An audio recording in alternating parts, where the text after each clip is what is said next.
Seth Painter here with the Panagora Pharma Customer Experience Chatcast. Panagora known primarily for live events, chatting with all of your favorite pharma folks about all things CX. Joining us is Joe Chichioco from DSI. Say hi, Joe. Hello, everybody.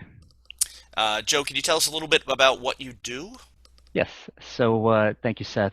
My name is Joe Chichioco. I'm an associate director at Daiichi Sankyo, and I'm part of the global advocacy group. What we do is we engage directly with patient advocacy groups to make sure that, um, in alignment with our strategic initiatives, we support various patient communities. My areas are primarily the rare disease space, as well as hematologic malignancies, as well as sarcoma in the United States, So, rare disease and oncology. as well as in specialty medicine. So Gotcha. beyond oncology, yes. Do you have a disclaimer for us, Joe?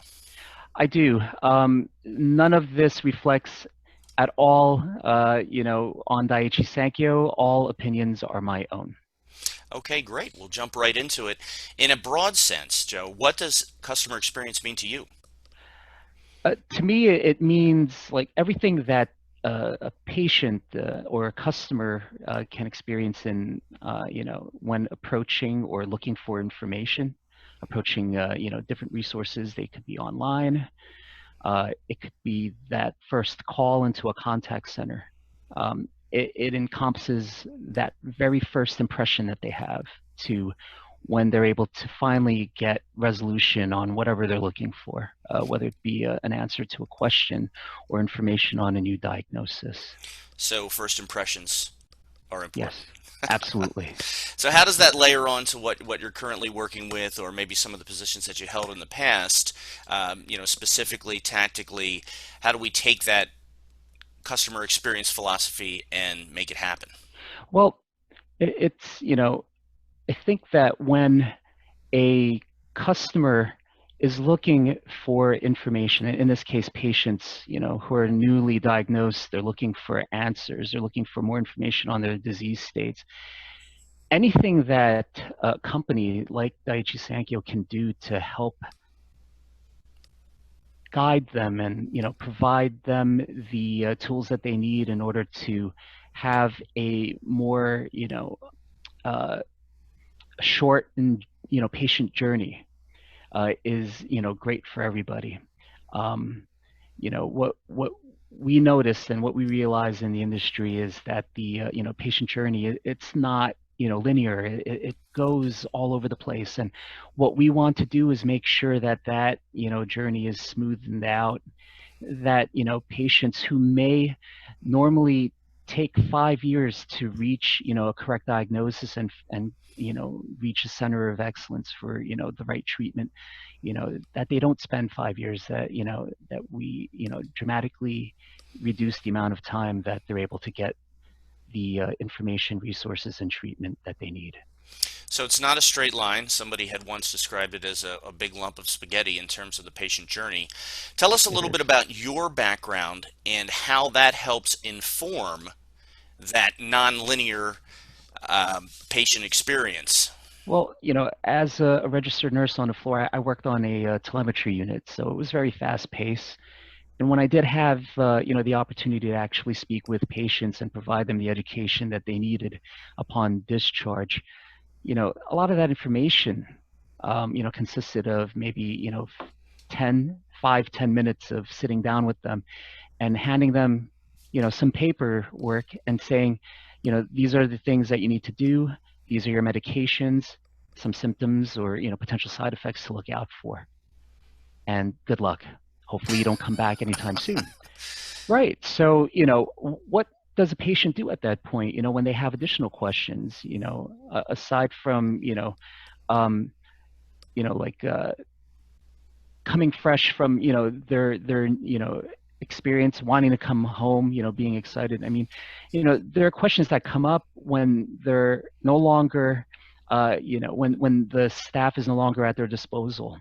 So the first thing they do is what they go to Dr. Google and they check online to see if there's any information on that. And, as they educate themselves, the next thing that they want to do is maybe, reach out to others who may have experienced or, have gone through similar, circumstances. So, companies like mine, what we want to do is we want to make sure that uh, we support the advocacy groups that provide them not only the resources but also a sense of community, so that they know that they are not by themselves, that that they have other people who are not necessarily healthcare providers but patients like themselves, and who can provide that assurance, who can literally and figuratively hold their hands, through that journey. Regardless of how hard it is, it's always good to have somebody there with you to help guide you, and let you know as a patient that that I've gone through this, and it's okay. We'll get through this together. Speaking of Dr. Google, how are you, or how should organizations leverage digital to be able to impact customer experience, patient experience? It's interesting. Prior to my current role, I was involved in a lot of digital projects, and um, one of the things that I found that can really benefit patients is allowing organizations as well as pharmaceutical companies uh, the means to identify patients. Whether it be methodologies that allow them to sift through social media, search term um, analysis, for instance. You know, ways to identify patients, and maybe throw information out there, not proactively, but where they it's made available to them, and they could click on whatever link is thrown out there, and brings them to whatever resource they need or organization that that could help them. Yeah, I think that's important too. You mentioned not necessarily proactively, but making sure that the resources are available for them.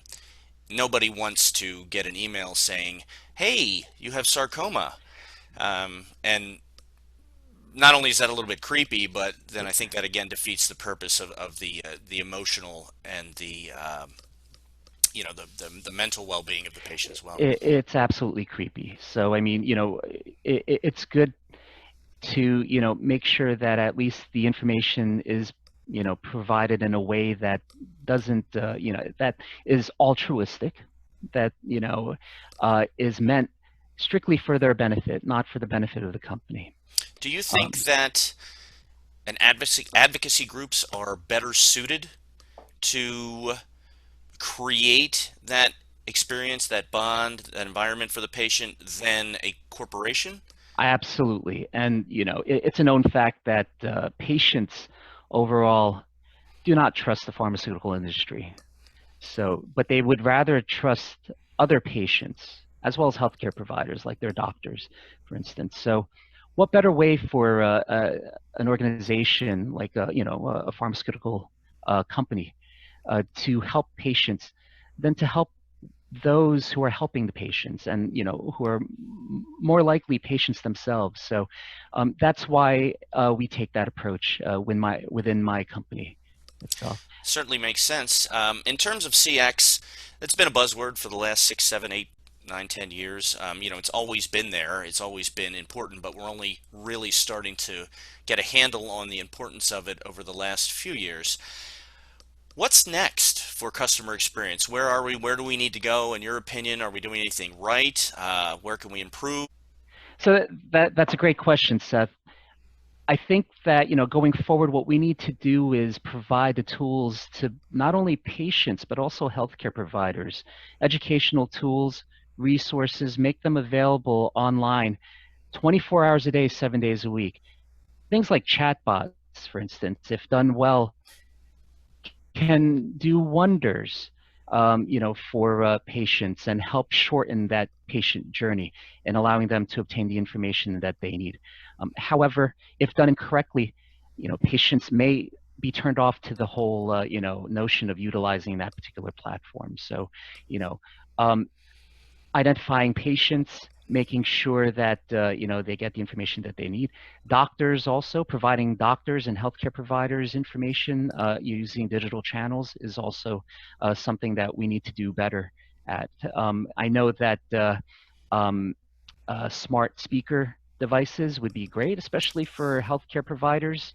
These are my opinions as well, but imagine you're a surgeon, your hands are literally full.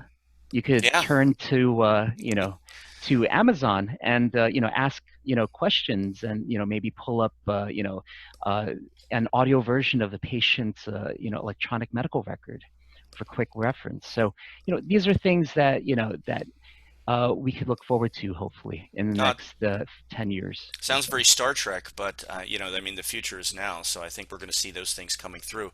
I hope Joe, so. final question: Yes. who's going to win the Super Bowl?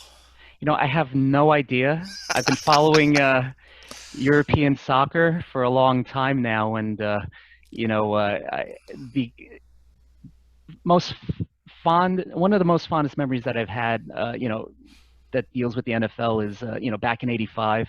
I was in fifth grade. My dad came home with a form. It was an office betting pool for the entire, NFL season, For and amusement he only. yes, for amusement purposes and for educational purposes. So what he did was he says, "Okay, Joe, pick pick the winners for one side, which was the NFC or AFC, and then he picked the other." Sure enough, we won. And out of the hundreds of dollars that he probably won, I got $20. But 85, that was a lot of money, Yeah, and I let's go bought a buy lot you a of lot of comic comic books. books. Yeah. Absolutely, Uh, absolutely. awesome, Joe. Thank you for joining us. Will we see you in September at Yes, the I hope so. Panagora Customer Experience Summit? I hope so.